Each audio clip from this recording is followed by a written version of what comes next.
And I just hit record on my end.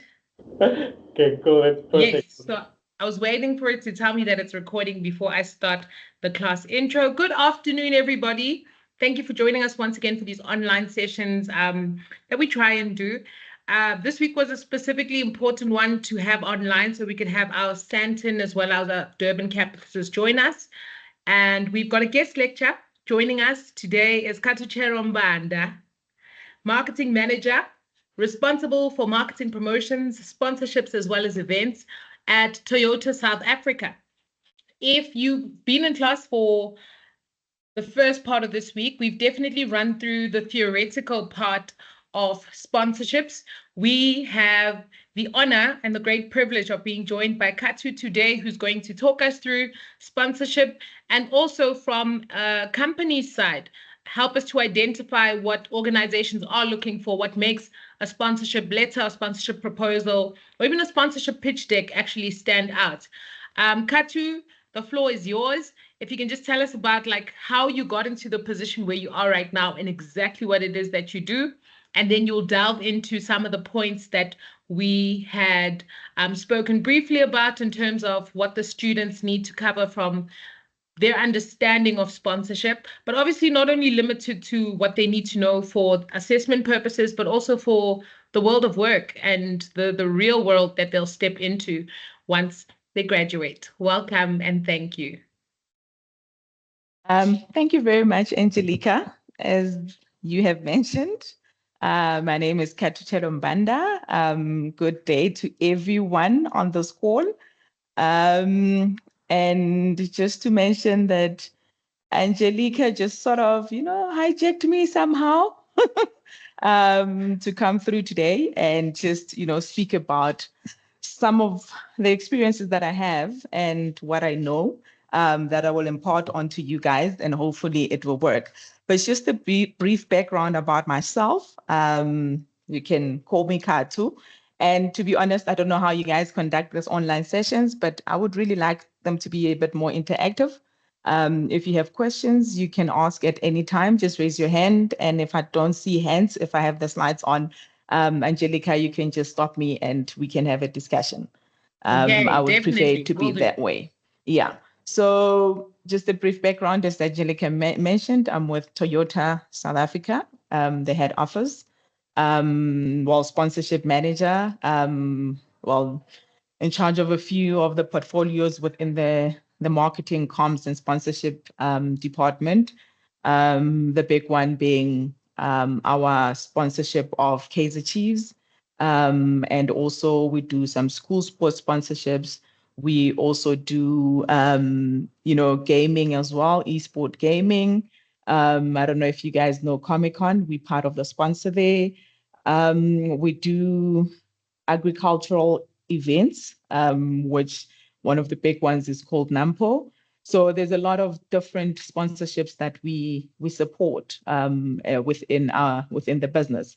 But before I start, I've got a bit of a mixed bag of experience. Working mostly in sport department. That's where I know Angelica from, the University of Pretoria, as a club manager for the male professional team. I'm attacked. I've also worked within agency level as a senior account director for MTN sponsorship of their football properties, which is MTN 8, and also within a PR PR agency background as there's an account manager for Sasol sponsorship of our women's football national team, Banyana Banyana, and our men's football team, Bafana Bafana, when Castle was still the sponsor. I've also worked with for Bidvest. I don't know if you guys would know this club. It's no longer in existence. As a media liaison, that's basically where I started my working career. And I've also was at Tax at some point also for the men's team as a public relations officer for the men's professional team when they were priding their trade in the Premier Division at that time, being one of the first female PR officer within our professional football space. So that's just a bit of myself and how did I make it to where I am today? Um, as you can see, a lot of my experience is sport related and football related, but at the same time also with a mix of PR as well and agency. So that's how I got to be a sponsorship manager at Toyota. Got the opportunity while I was still at agency doing MTN sponsorship of football. And at that side, obviously, you are working on the sponsorship. You're basically executing your client's sponsorship strategies. So we're managing that relationship, where in this case with MTN Football, managing that relationship between the Premier, the NSL, the National Soccer League, which is the PSL, most of you know it as, and obviously MTN.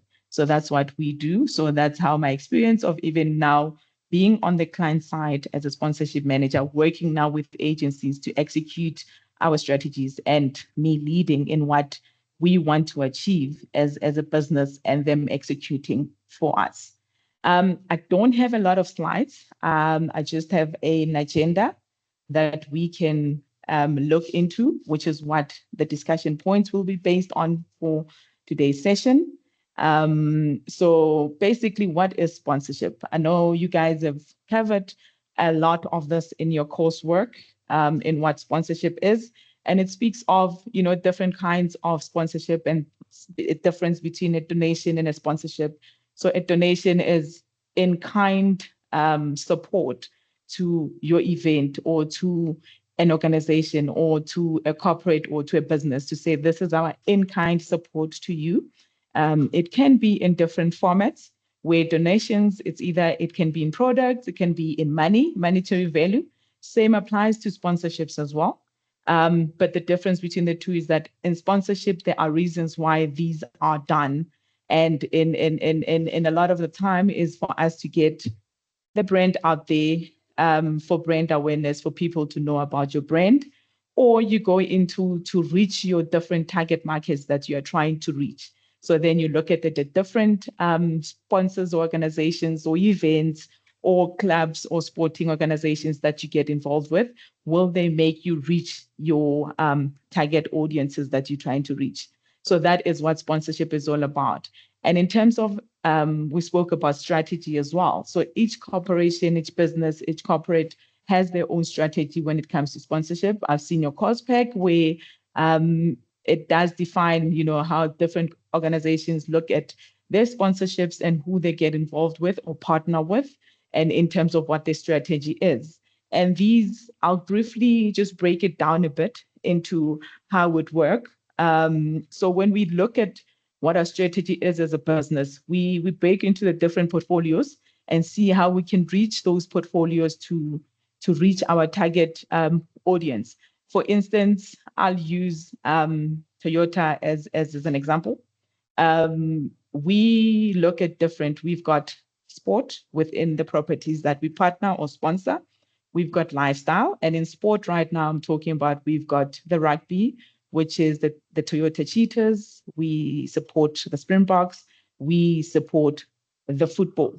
And I will get into the different target audiences of why we are into those different portfolios. And then we have lifestyle, which has to do with obviously your equestrian, those niche market. And there's a reason why we're into there. Then we have your music, we have your pop classics, we have a piano fest that happens also in Sunbed Arena. So I think now at this moment, you kind of understand the different sponsorships that we have. And I think you kind of getting an idea of the different target markets I'm talking about. For instance, if you're looking into our sport properties, I'll use the first one, my previous job in terms of MTN. In the MTN sponsorship portfolio, they had the football and they had the rugby. And the reason for that is that with football, you classified it as a mass market audience. And that is why you use football, because football is for the mass market. It's for the people who buy, the older generations, our fathers, our uncles who buy prepaid airtime. And the product that MTN used to push within that space is the prepaid airtime space, which then they reach their target in terms of promoting MTN prepaid through the activations they do and people buying more airtime. When I talk about activations they do, I'm talking about what are they saying to the people? How can they entice them to know about MTN and to switch them from the other brand to MTN? You do on the ground activations, you make people win SIM cards, you make people win airtime, you make people enter competitions.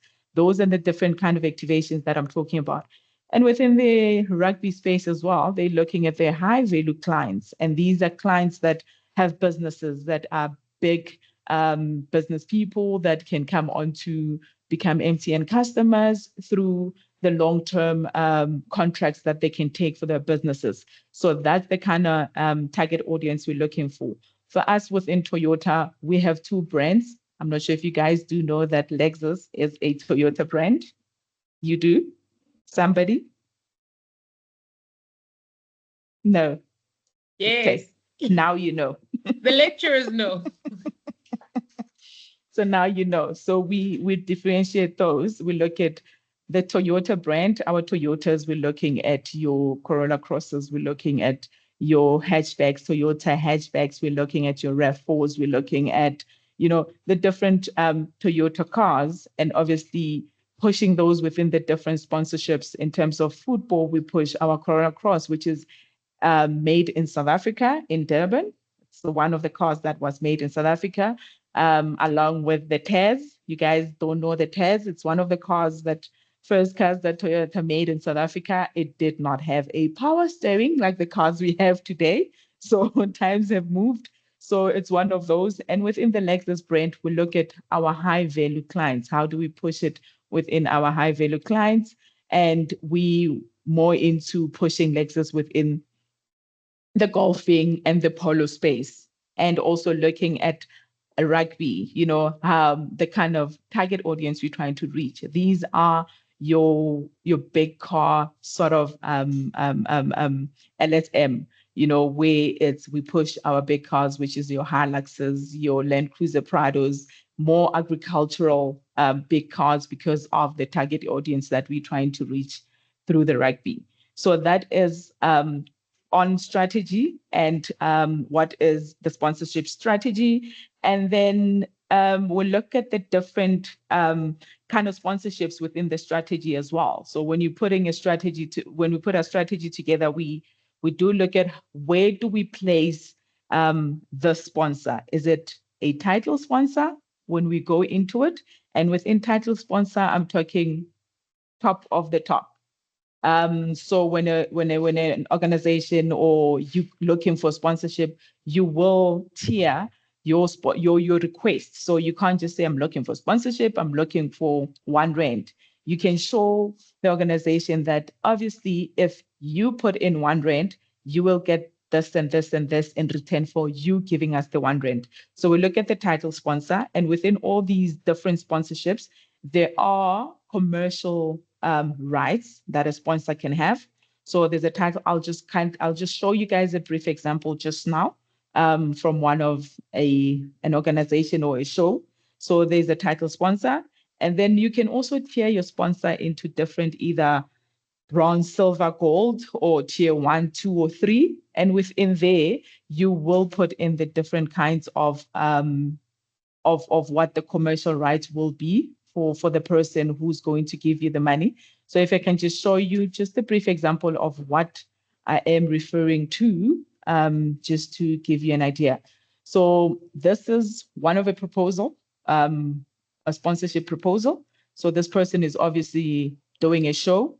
They are looking for support for their sponsorship. If you can look at there, they've got silver, which is they're looking, if you give them 250,000, what you will get back as a sponsor are the following: 20 VIP tickets, premium seats, parking and hospitality services from those tickets, a shared hospitality suite, and limited to only 10 sponsors. So this package, they will sell to 10 sponsors. And at the same time, if let's say Toyota takes this package, they will not go sell this package to Suzuki because that is conflicting. So they'll probably have one automotive business. If it takes up, then they'll go look within the other industry to get some money to that fairly. And as you can see, it goes down for gold, it's 500K. There's platinum at 750,000, and they've put what those rights that you get if you contribute that money into their event or what they're looking for as a sponsor. I don't know if there are any questions in terms of understanding at this point, or you guys are comfortable for me to continue.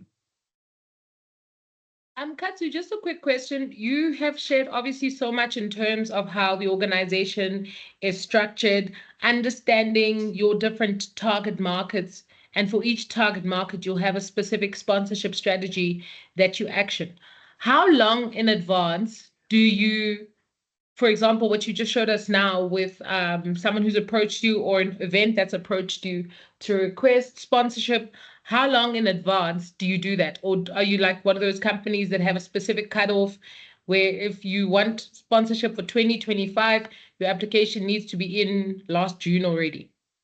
Okay, so within, obviously, we have a strategy that speaks to that our fiscal year and this fiscal year or for the next 5 years, this is how our approach will be in terms of our sponsorship to get our brand out there, to get our media value in terms of our return on investment. We'll have that plan. And within that plan, obviously, we have budgets put into place. So there is no sort of cut off to say for this year, if we're looking for sponsorship. Oh, and on top of that, we will have long-standing sponsorships. If you look at it, like I said, your Kaizer Chiefs, your Springboks, your Cheetahs, and all those already are long-term standing sponsorships, which we have your 3-year agreements that will be supporting you for a 3-year. And then at the same time, we also had your ad hoc sponsorships. These are the ones where people will send us sort of what I showed you guys. I'm looking for support for my event. I'm looking for support for my tournament. I'm looking for support for this and that, or to do a community, whatever. So those is obviously ad hoc. We review them as they come. We look at our budgets, if it is feasible for us to be able to accommodate them, but also as a person who's going to do a proposal and send it through to an organization, you cannot send me a proposal beginning of October when your event is happening end of October. You need to give enough lead time, at most 2 months, because we sit down and still review this. If we look at something, there's also escalation to certain levels for them to approve and say this is something that we can get into. So it takes a bit of time. So if you're applying for sponsorship at least 2 months in advance, I can advise for you to do that. Okay, thank you. Okay. So moving on to the next point, in terms of our objectives of a sponsorship for organizations. Obviously, within that strategy, we have our objectives. I mentioned the different portfolios that we go into for different reasons. And for those different reasons, we look at then what is the objective? Is the objective obviously one, for brand awareness, where we are saying we're going out for people to know our brand so that people can keep our brand as top of mind. As Toyota, are we going out there to say, when I finish studying or when I finish studying at university, we want you to say, what's my first car? Is it going to be a Vitz? Is it going to be a Starlet or Starlet Cross? We want you to think Toyota first. So that's what we call brand awareness, to always be top of mind of our consumers and our future customers, to always think of us whenever they want to sell. So the objective is we are to sell our brand to this. Eventually, our strategy needs to translate to sales. And sales is for people to know us, keep top of mind, and be able to go to our dealers and be able to buy the cars. Where I'm sitting as Khato, I do not sell cars, but I come up with a strategy and a plan to be for our dealers to have customers where they make money and sell cars. So that's the role of us as sponsorship people where we are sitting. So that's one of the objectives, is a brand awareness. Then we look at how do we also achieve being top of mind through the sponsorship? Do we get that media exposure that will translate on our return on investment? That exposure I'm talking about in terms of TV coverage, in terms of social media, in terms of newspaper clippings and all that. And within those, we also have, measures in place or tools in place to measure these things, whether we are getting that ROI number. ROI is calculated in a certain way where we say, The measure for instance, at Toyota, we use school sports for brand awareness. We use equestrian for brand awareness. But there are those that are big sponsorships like your rugby, the Cheetahs, the Springboks, and Kaizer Chiefs. These are ROI measured sponsorships because they're big sponsorships for us. And we look at in terms of the different categories that I mentioned: TV exposure, newspaper, social media is big as well these days, and all that. So what is ROI? ROI obviously is our return on investment. We spend 5 million on Kaizer Chiefs sponsorship, which is what we pay for the rights. And these rights I'm talking about, as mentioned, I showed you an example. They're not only exclusive to tickets and all that, they can also include the branding we get within the stadium or their training facilities, the number of events or activations, the player appearances that we'll get, the mentions that they will give us on social media, and all those things, their website and all the different platforms that they have. So those are the rights that we talk about. So this ROI was saying that if we give you 5 million, if we're saying we're going to measure our ROI based on the media value that we have, which must be a 1 to 3. And in terms of a 1 to 3, meaning that if we give you 5 million in cash, the media value should translate and amount to 5 million times 3 that it should be. Obviously, like I said, I don't know if you guys will get into detail, Angelica, in terms of how do you measure the ROI and the media value, which is also a PR element of how do you measure value for your organizations or for your customers. So that's basically it. If we give you 5 million in cash, the exposure and media value that you give us should translate to 50 million. So that's how we calculate it. And in terms of this exposure, like how that is measured, usually it's a different platform or tool that gets used.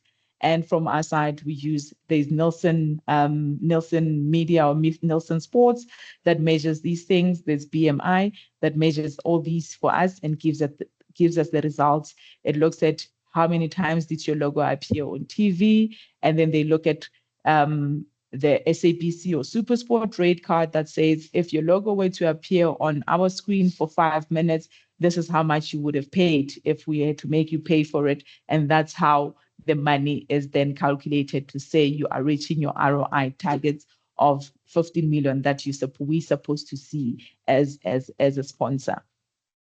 Khato, quick question on that. Obviously, it's a very intricate calculation. It's not something you sit behind the average Excel spreadsheet and you calculate. It takes time, some dedicated and specific software. As a client sponsoring a particular entity, whose role is it to calculate ROI?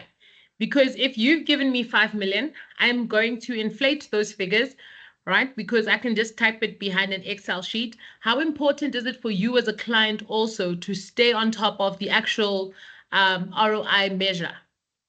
Okay, that's why we will have a company that does the measure for us. So we do not take it from whoever we are partnering or sponsoring. That's why there are companies that their role is to be able to measure these things and be able to give you a report that speaks of that. And obviously they give this with also, some supporting documents, some supporting footages, images, and all that. It is not something that you just merely type on a report and just give. So for instance, I know that during the period of June and July, the ROI numbers for Kaizer Chiefs dropped drastically because one, there is no football, the league is finished, so there is no TV coverage in terms of the matches they play. There is no interviews that get done because there are no games, there are no training, there's nothing that they're doing. The season is off completely. So we are able to also, it's the client, my role to understand the sponsorship that we are in. Hence, when I came to Toyota, they probably gave me football because I have more knowledge of understanding it. So you need to understand the sponsorship as well, or the partner you are working with, in terms of to be able, especially if it's an ROI measured sponsorship that we're going into, to be able to explain and understand why the numbers are fluctuating. Okay. Can you share a bit more then if you mention the ROI measured versus awareness? How do you know you're getting awareness right? Awareness is a tricky one because you don't measure it. So you go into a space where you're saying you have an objective of saying, let us go into school sport, for instance. School sport, we are targeting the parents and the kids. Obviously, they can't afford to buy cars, but those that can afford are the parents. And how do we go into school sport? We get into events that have to do with school sport activities. We do your sevens rugby, where it's parents and families and kids playing. They come and support them and watch them as they play. It's also broadcast on Super Sport schools and all that. We do our activations there. We do our display of the cars. It is what you do on the ground that say, this is for my brand awareness. This is to say people must remember me. And our objective is to say we try to capture them young. A parent, when their child finishes matric, the first car they want to buy them is an entry-level Toyota car because they've seen Toyota so many times and what Toyota has done as those experiential things that you do that will make them remember you as a brand. So in terms of awareness, we don't really measure it, but it's a long-term sort of achievement and you can't really measure it. Where ROI, because return on investment is through the media exposure that you get, and media exposure including social media, all the different platforms, YouTube and online and everything. Okay, fantastic. Thanks for sharing. Yeah.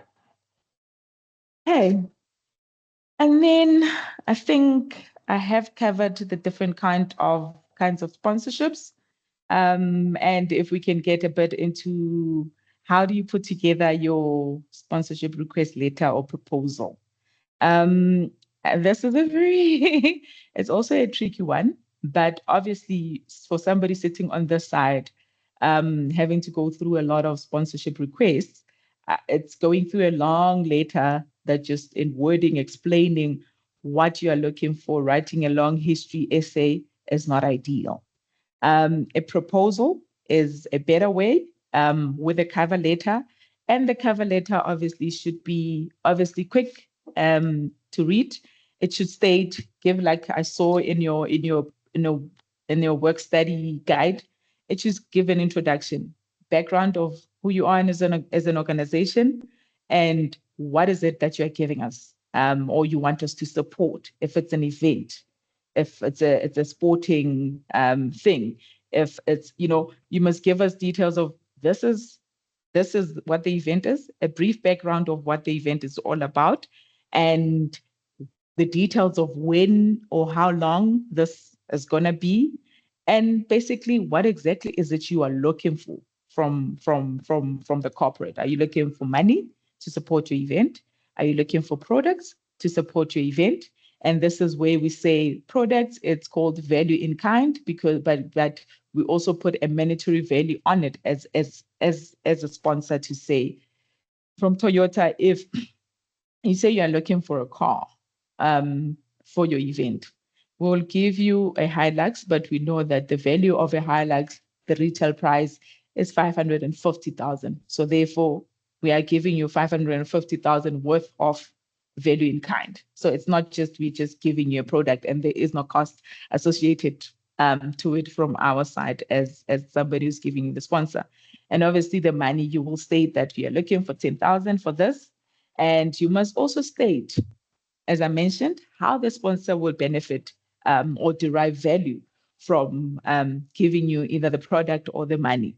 What will be their commercial rights? Will they get mentions on your Facebook or social media platforms? Will they have branding at your event? Are you looking to call them the title sponsor where your event is called children's party? You are looking to call it Toyota, the Toyota Children's Party, where they have naming rights and everybody is the name of the event. It will be called as that. That is what gives them exposure as well. And that's one of the commercial rights. Obviously, is it more of a return on investment exposure where you calculate to them, it will be televised. Therefore, it being televised, you will have LED boards or boards, advertising boards at the event, and the cameras will pick that up. And then you calculate that the value of having all this on this TV channel equals this amount. So it needs to always be, like I say, more than what they are giving you, the exposure in media value as well. So that's basically that. And I have mentioned what I spoke about, the return on investment, and how that is calculated. So that's basically it. And you can put together a proposal that accompanies the cover letter, which give a breakdown as well in terms of what those tiers are, if you have tiered your sponsorship requests. But what is also important, which I think I forgot to look at, is when you're looking for a sponsor, it's not a one size fit all kind of letter or proposal. You need to look at what event you are doing, do some research in terms of, will this align with the brand or with this corporate or this business or this organization for them to come on board. You need to do that. I always make an example to say, if I'm looking for sponsorship for athletes, for instance, I have athletes that are going to run comrades, they're looking for clothing or whatever, or shoes, running shoes and all that. I will not write a sponsorship proposal to Toyota, because obviously that does not align to who they are as a business. I will have to look at your Nike, your Pumas, all these brands that have the things that I'm looking for. Same applies with any sponsorship proposal you're writing. You need to look at, does it align with who the business is, and will they be able to assist me? Unless if you're looking for money, but also if you're looking for cash sponsorship as well, you need to look at the business. Is this something that they would be willing to partner into? Does it make sense for them? Does it give value to what they're doing as a business in terms of, will they be fitting into this target audience? Unless, like I said, different ways. It's either you approach sponsorship directly or you approach the CSR leg of the business, which then their role is to work with their CSR division in terms of going to communities and initiatives and all that, where sponsorship has a target and an objective of what they want to achieve. So looking into doing that research and understanding who you're approaching makes a huge difference in having a response on your proposal and getting that positive feedback if you do get, if it's what fits within what they do as a business. And what do companies look for in a request for proposals? Like I said just now, it needs to be quick. I need to be able to see what you're doing. You don't send a 20-page document to say, explaining a whole lot of things that this is what we have done. No. It needs to be quick because we go through a lot of these proposals. It needs to be catchy to say, oh, that's to the point. Okay, this person has done research on what we do. They are looking for a car, or they're looking for kit for their tournament, or they're looking for money for us to support their tournament. Or whatever they're looking for within from us. And are we able to support them in that way? So it needs to be quick. It needs to speak to the company to say, it needs to be aligned to what we are doing. For instance, if you are sending a proposal for a club, football club, for instance, you can't ask us for Lexus because that's a high value. You will know that, guys, I'm looking for sponsorship for cars for my club. We're playing in the first division or we're playing in the premier division. There's TV coverage. This is what you will get out of it. LED boards on all our home games. Activation on the ground when we do activations, connecting to our fans, which means gives you an opportunity to connect to our fans and they can become your customers. We keep them top of mind to, to give that brand awareness. All those things that you mentioned, but we are looking for you to give us 10 cars plus X amount for you guys for the season or for a year to be part of this, or it's a once-off event where you give us 10,000 and a car for us to execute this event. And I think that's it for my side. I don't know if there's any clarity needed, questions. You are more than welcome. Thank you very much. Thanks, Katu. That's been incredibly informative. I think maybe we'll rewrite the section of the coursework to actually include your lesson, like everything you said. What's in the textbook is out. What Katu has said is in. Katu, maybe just before we go to some of the questions, can you backtrack a bit and let's get some clarification? You mentioned how obviously there's a distinct difference between sponsorship as well as donations. The water gets a little murky when we discuss corporate social responsibility and sponsorship, right? How do you separate the two specifically within your organization? And would that be the general setup of distinction between sponsorship and CSR? Yes. So a lot of corporates will have the two divisions separate. Within our division, we have corporate affairs that deals with all the CSR stuff. And we within the marketing department, we deal with sponsorship. So a lot of corporates will have that division so that it doesn't get all, there's no gray area between it. But also in different applications or proposals you receive, there will always be that little gray area that you're not sure whether it will be a sponsorship or a CSR. But they will also have their own strategy. They will also have their own reasons and how do we go about it and who they support. So there'll always be that separation. And within there, that's where they do all the donations, or it's not only also a donation money-wise, it's also eventing in terms of product as well. So that also, so what they give, what they offer is similar, but it is the different spaces or portfolios that we get involved in terms of differentiating whether it is a corporate social responsibility or it is a sponsorship.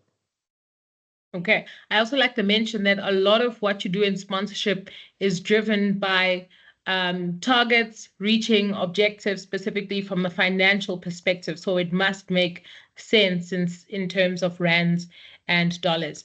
Guys, it must make business sense. Sorry. Yes, it must make business sense. Thank you for that, Katu. The floor is open for questions. If you want to ask Katu more specific questions, you're more than welcome to. If you've got mic issues, you're more than welcome to text in the chat function. I'll just navigate to the chat function. But other than that, if you can put up your hand, I see Anna's typing. We'll check out what Anna wants to say in a bit.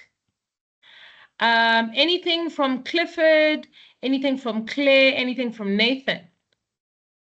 Yes, Claire, go ahead. Katu, thank you so much for joining our class today. It really is such a privilege to hear the textbook come to life and see how you're living the theory that we are teaching. I have a more career-driven question for you, if you don't mind. You are a woman in roles that are very much sporting roles. And this fascinates very male me. dominated. Exactly. This fascinates me. What is your sporting background? I mean, I know I've got a third-year student who would literally kill to be you with all your soccer, and she's a girl, right? So, what is your background, and how did you get into and kind of get to where you are in this world? Yeah, Claire, you're just taking me back. It's been a journey. It's been an interesting journey for myself. Only when I'm talking to people, I realize, wow, it's been a journey. So my sporting background, I'm a former football player. Don't look like one anymore, but I played football, female women's football. Didn't make it to Banyana though. And that's what I did. Interesting enough, my undergrad, initially how I got into football, I was studying dramatic arts. So that is the difference. Word, you are such a contradiction. So studying dramatic arts, got to Wits, found out, well, I grew up playing football with my brothers and cousins on the street, got to Wits, found out there's a ladies team, joined the team, finished my studying in dramatic arts. I majored in some writing for TV, script writing and all those. So I have that writing background as well. Then played the sport, and then football sort of found me in terms of work-wise, because while I was there, Wits was playing in the professional division, and then they asked me to help them when I was doing my last year in terms of, doing stuff for supporters recruitment for students, came up with a way where we charge students through the university, what do you call it, account, instead of them paying cash to get a shirt of the team, and watching all the games on campus, which the stadium was on campus for the professional team. So they got to watch your Pirates, your Chiefs, your Sundowns, playing live for the first time. So we came up with a strategy where they get a jersey and they pay, I think it was like 320, but it was charged to their student card. So that's how I got the job initially. When somebody left the following year and I was done with my studies, I was asked to stay.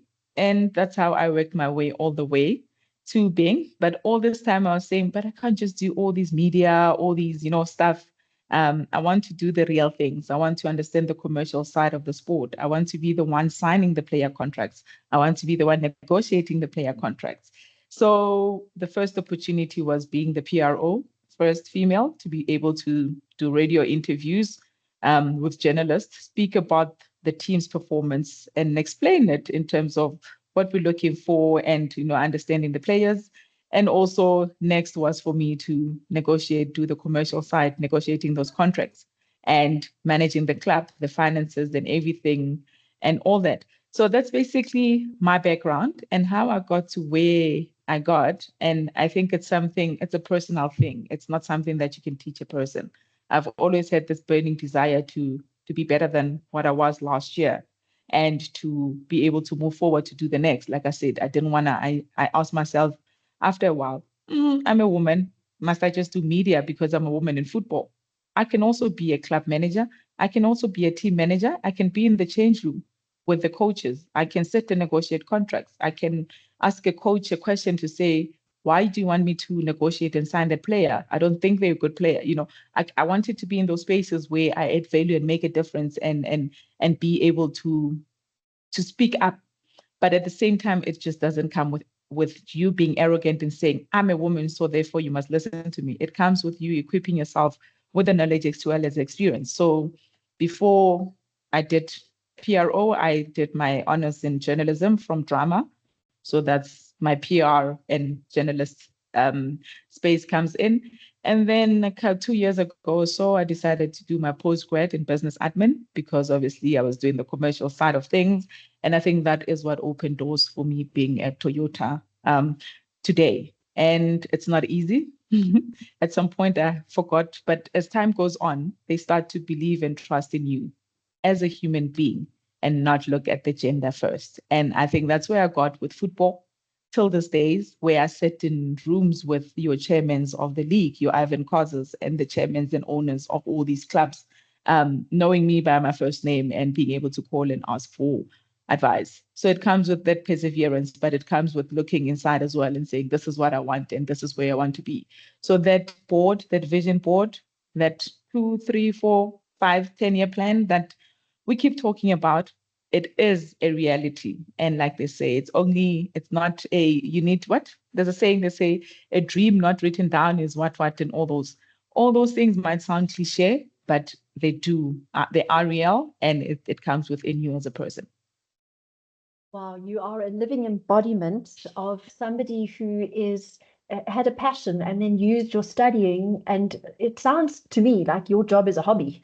Like this every day sounds amazing. It is like passion only doesn't work. Discipline comes into place. It will get you far, but you also need to back it up. And I realized that as a woman, I needed to back up everything because I'm competing with my male counterparts. And I needed to triple my efforts in everything I do. I can't just argue for the sake of arguing. I needed to argue with facts. So equipping myself with the knowledge of what I am in, the passion that I have. And I try very hard. I've tried many times to leave football, but it always finds me, I've always said. And it finds me in different directions. Amazing, amazing, lovely. Thank you so much for sharing that with us. I really appreciate it. I think that's very inspiring to everyone on this call today. Discipline plus passion and also backing it up. Thank you very much for that, Khato. If you guys have additional questions, you're more than welcome to put up your hand and I will make my way to them in just a bit. We've got a question from Anna. Yeah. Right. And Khato, if you can go into the chat function also because I saw it gets a little yeah. complex. Yes. Anna wants to know if sponsors are giving away money, but what they're getting back is not necessarily money in the form of sales, right? Where does it make business sense? Basically, where exactly do companies that do sponsorship get the money from, since they don't get their money in return when they've given it to people who request sponsorships? Okay. Remember, all companies have budgets. So you can't sponsor if you don't have the money.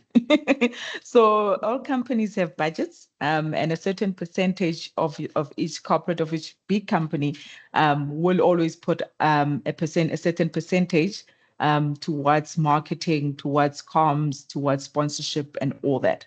So it might look like a loss. Remember, the whole point we go into that is to give exposure.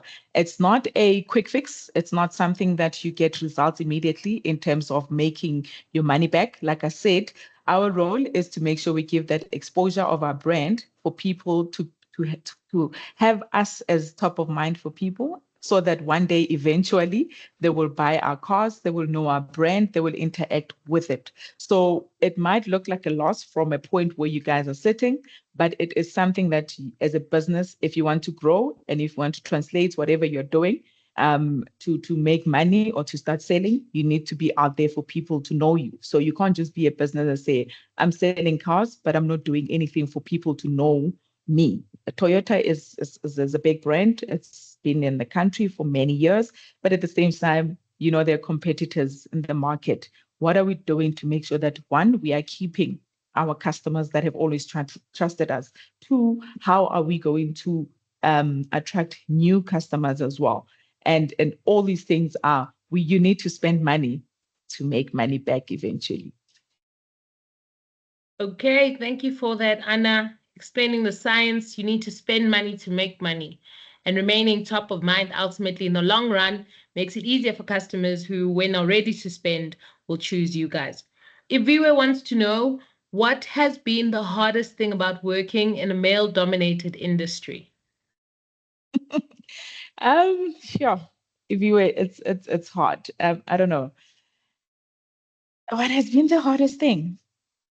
I think for me, I didn't find it hard. Maybe one, it was a passion for me. One, two, it always goes back to you as a person.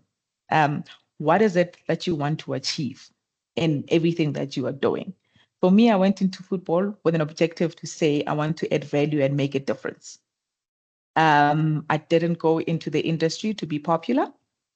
I think you can ask Angelica. A lot of people know the name Khato or Khato, and a lot of them still don't know that Khato is a woman, because if they have not interacted with her in person. So that's that. It's about adding value. It was about adding value and making a difference. So the hardest thing for me, though, has been, it was at the beginning where it even, well, not only at the beginning, even now still, where men still don't believe that I can hold a conversation and know more than them about the industry. So it's quite hard, but they get to understand that and accept it. But there will be those who it's just difficult for them to comprehend that a woman can know more than me about football. And also the hardest thing as a woman, having to keep my head grounded, and respecting myself. So if you respect yourself and knowing why you are there, they will respect you. It's in how you conduct yourself also plays a role. So the hardest thing for me is just that I'm a woman. That will never change. There are men that will never change. So you need to put one and one together, that every single day I had 4 or 5 guys hitting on me, but I needed to know my objective, why I was there, not to be popular with men, but to add value and make a difference and to grow myself as a person. Oh, wow. Thank you, Katu. I can definitely attest to the fact that you're one person who will back it up. You said earlier on, it's your space at the tables never got to do with the fact that you're a woman, right? And even though you do fight twice as hard for that space and that place there, backing it up is also a very big part of it. Thank you for that question, everywhere. Pezile wants to know, could we explore film sponsorship? What tips and knowledge can you share with young filmmakers?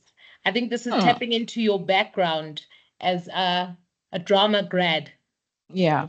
I think for film sponsorship, a lot of the time, we depend a lot on our Department of Sport, on what arts and culture and all that.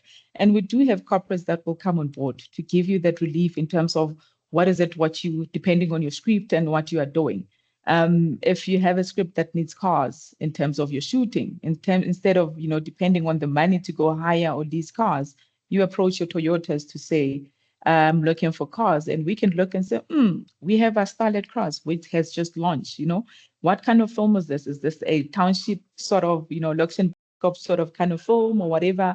How many cars are you looking for? You give us the exposure because you will show the cars in your film and stuff like that. So also looking at the needs of your film, what do you need? And you approach different corporates in terms of what is it you need from them to support you with, besides just money, to pay the cost or whatever, however you use it. Unfortunately, I never got to practice anything within my my undergrad because football stole me immediately after I graduated, but I still understand the background of it all. So also looking at how it can, lessen the burden, your financial burden in terms of money-wise, in terms of product, sponsorship or support. Okay, Katu saying there, get creative about what your production needs and approach companies that work in that particular space for your film's purpose. Thanks for that, Katu. I've got one. I want to know, you deal with a lot of sponsorship requests. And I think from everything we've covered in theory, from what I've seen on my side in industry, the sponsorship benefits really can only get so creative and stretch so far. What has been the most unique sponsorship benefit that you have seen tabled? Benefit or request? No, a benefit. So if you give us 750,000 Rand, we will, right? What's literally blown your socks off? Or is it the generic stock standard stuff? I think what's blown my socks off is our Paralympic sponsorship of the different athletes. I think one of them won a medal at the last Paralympic Olympics. So it's one of those where we give them support in terms of a car and also supporting them in terms of when they go to the Paralympics and all that. And to see the support you give to somebody achieving such a goal for themselves personally, and you having played a role, maybe it's because I come from a background where I always want to make a difference and add value.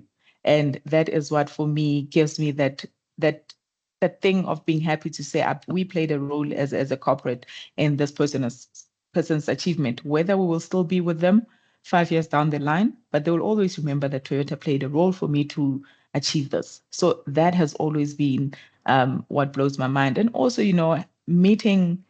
getting that response from people to say, if it wasn't for Toyota, we thank you very much for you being part of this, especially when obviously within our sponsorship properties, especially the big ones, we do have sort of a small CSR leg of it, like being with Kaizer Chiefs.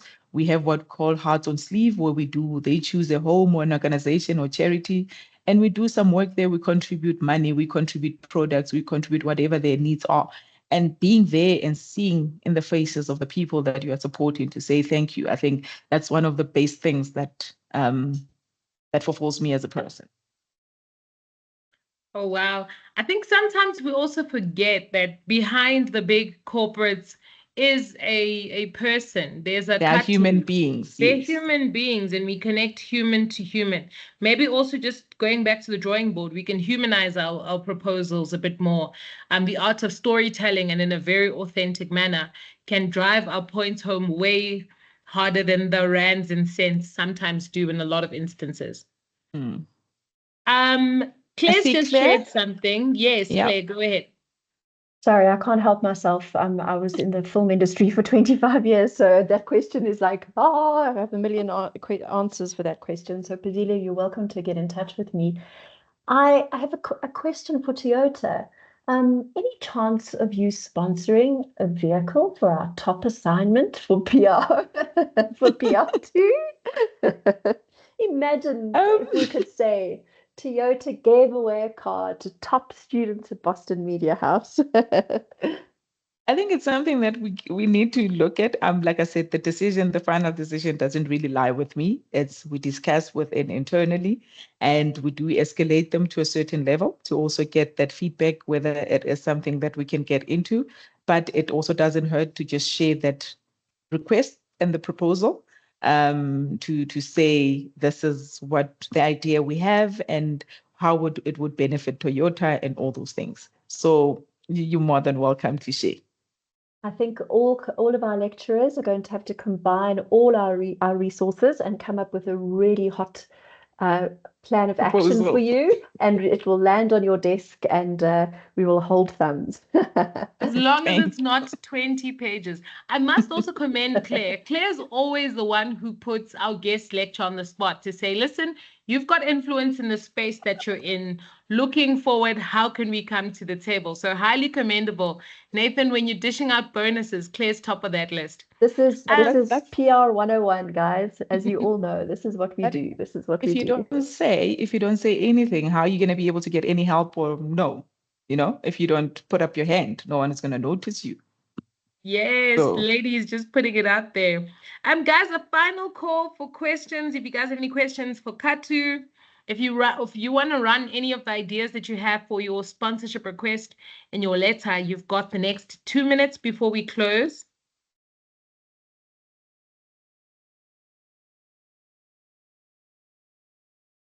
Jem, I just want to say thank you to Khato for taking the time. I'm so glad that the session has gone so well that, we normally prepare questions in case the students are a bit shy. So I'm so glad that the session has gone so well, that students have really engaged. And so thank you so much, Khato, for engaging our students, taking the time. I think I'm so grateful to people from industry that give up their time for students, because at some point we all had to start somewhere, and so taking the time, I don't take your time lightly, that you took the time to come here and impart. And I'm just laughing when Claire asked that ask, because I normally if Claire doesn't do it, I'm gonna be like I would have been the one to say something, but really appreciate that that you're even willing to have that. So, in my head, when Claire asked that, I was laughing out loud, because I was just a shameless ask. But like you said, if you don't ask things, Shameless, but we welcome it. It's shameless promotion for our students' benefit. It's more what we than all do. welcome. I think that's it's called networking as well. Like we always tell people, we must go to events and network, but you can't just get there and smile and just walk around with people.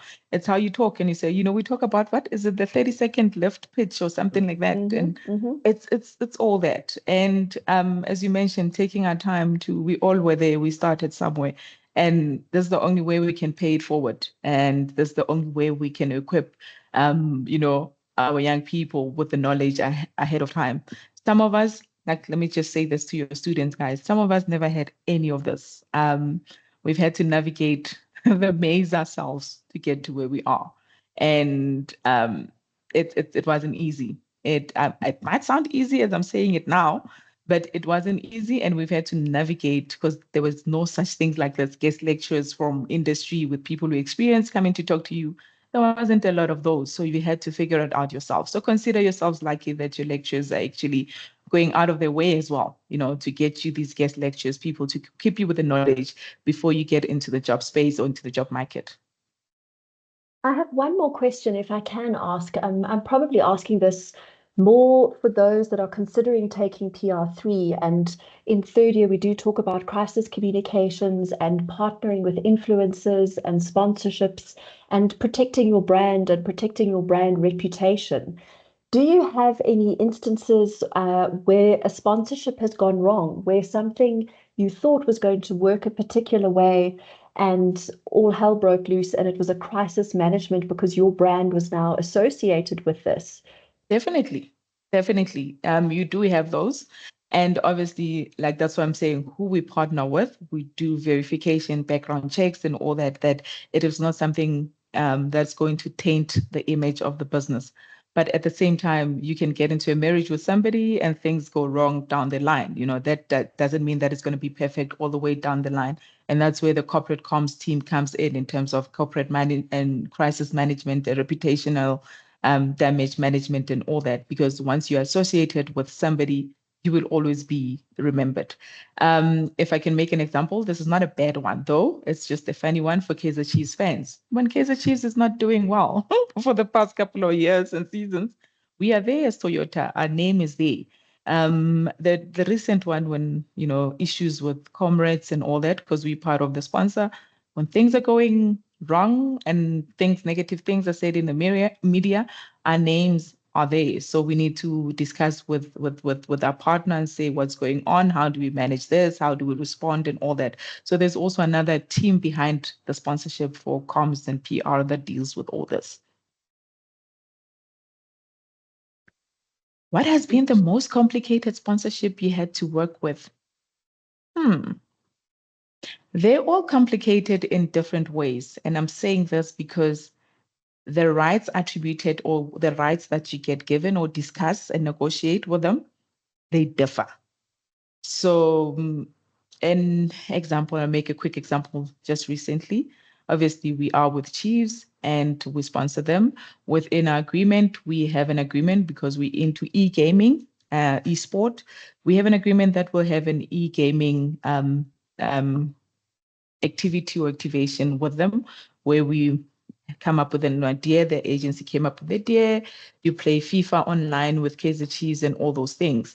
So the last African teams that were in FIFA was in FIFA 24. So Kaizer Chiefs in FIFA 24 is wearing a Nike jersey. They're currently wearing a Kappa jersey, and we have to continue with this because it's an agreement with them, not with Kappa. And we have issues in them saying we can't show the in match footage of the games as the people are playing because it has a Nike jersey. So they all are complicated in their different ways because they all have their different challenges and rights. Kaizer Chiefs, I'm saying complicated because they have different sponsors that may impact what you are doing. I just make an example with the FIFA 24, with the game that we are doing or the activation that we're doing with them. So they differ. Khato, just on that level, at what point does a sponsorship agreement get to legal?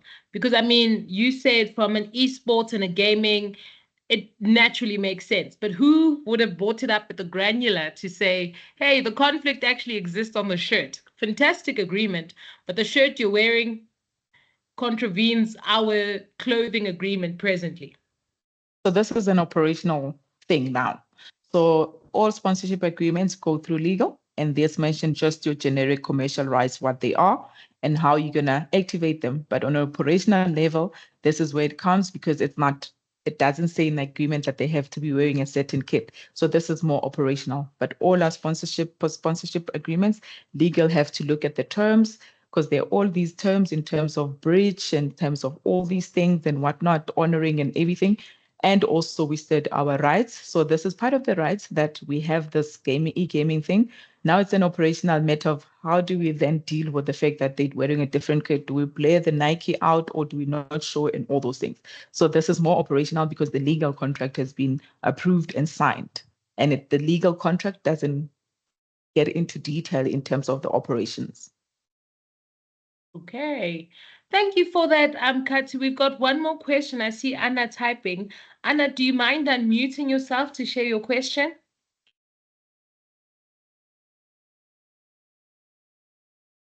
Anna types faster. I think we've had a really informative lesson just with regards to everything. I've got about an A4, Okay. 2 A4 Anna sides. Says, what if the agreement with a certain company did not go as you agreed on? Will you ask for your money back? Obviously, we sign an agreement. Within there are performance clauses, Anna, that we put in. And within there are exit clauses as well. So those performance clauses will lead us to exit clauses. If things are not met or agreed on, we part ways and we agree to go. Most instances, we don't ask for our money back. If, for instance, because we pay you, if it's a 3-year term, we will pay you per term. We don't give you all the money at once. If the first year doesn't work out, we've already given you whatever we had agreed will happen doesn't work out, we don't continue into the next term based on the results, and we'll have that agreement that it's called a mutual termination, an agreement that we are going our separate ways and we do not owe you anything going forward. So we have those clauses within agreement. It's usually it's many pages. So most is about 20, 30, depending on and how big their sponsorship is, 20, 30 pages that details all these different clauses on how it covers both parties, actually, if I might put it like that. Not sure if I did answer you, Anna. Yes, we got a thumbs up as well there from Anna. Khato, thank you so much. I mean, sponsorship is a very complex arena, right? It's highly nuanced. Like you said, there's no one brush stroke that matches every single agreement that you'll enter into. I'm hoping that students getting to interact with the reality of the world of sponsorship at this early stage in their careers helps them understand a little better what their expectation can be should they be client side or agency side in the future. Thank you so much for breaking it down to a really granular level that everyone can understand.